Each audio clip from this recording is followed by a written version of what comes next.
Welcome back. Well, in the recent budget, it was announced that from FY24, returns from listed MLDs, that is market linked debentures, will be taxed as short-term capital gains versus long-term capital gains, and also that it will be taxed at the investor's slab versus 10% currently. And it is analyzed that maybe it will take away the product's appeal, that is the market linked debentures. Whether that will happen or not, let's discuss this, what the impact could be on distributors of such financial products. We are now joined by Feroze Azeez, the Deputy CEO at Anand Rathi Wealth, to take some questions. Feroze, good morning. Thank you so much for joining us.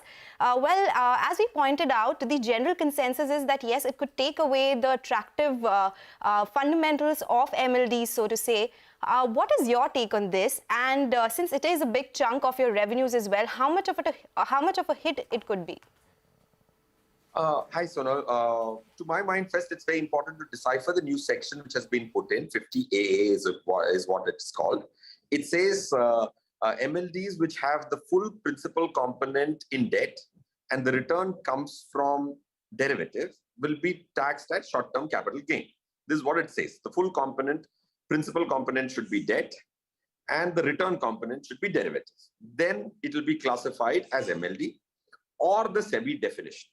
So by prima facie, to our mind, the debentures which are unlisted are not covered. Point one, because the principal is not protected. That's one. Second, coming to your pointed question, will the attractiveness for listed MLDs come down? To my mind, it should not come down dramatically, because if 10% is there, that was an unfair extra credit which didn't exist to any debt instrument and existed for MLDs, and that had to go away. That's why Anand Rathi Wealth Limited never gave any listed MLDs in the lieu of that 10% attractive tax rate like equity. That's point. Why would it not go away is because there's several silver linings in this announcement, which I don't think people have dwelled on. One is it has not been categorized as interest income, but it is categorized as short-term capital gain. If there is interest income, the income goes into the head of income from other sources. If it goes into short-term capital gain, Section 73 helps you set it off with several other capital losses the rest of the constituents of the portfolio give. That's the one silver lining. The second silver lining is Minister Madam has also said that you don't have to actually now sell it. Even if you mature it with the issuer, you will still get capital gain, which I think is a very, very big gift, because there is no other debenture which you surrender to the issuer and you don't get a TDS and an interest income. It is now a person does not have to sell before maturity, which was a big pain for an MLD holder. That's point 4.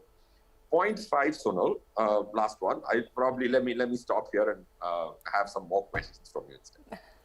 Feroze, you've clearly detailed out the analysis. So just simply put, for our investor in Anand Rathi, what could the impact be?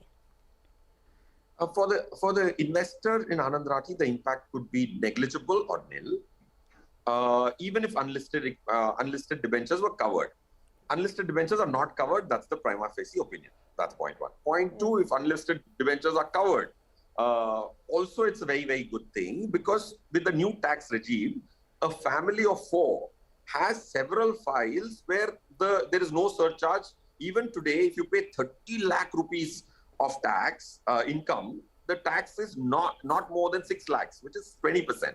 So this 39% taxation, which I read on a few print articles, is very hypothetical. 39% doesn't exist to even 500 people in India. So that 39 doesn't exist. At worst, it is 30%. If there are, if a MLD holder gifts this debenture to his major child, who does not have other incomes, then the taxation is as little as 15-16%, even on 2 crore investments. So I personally think it is Nirmala Sitharaman has forced people to think and again come on the driver's seat, just like the second tax regime which has been introduced. All right, Gauda, that clarification is very useful. Feroze, just one quick point. If you could tell us what is the current split that you have between MLDs and mutual funds, if you could just help us with that.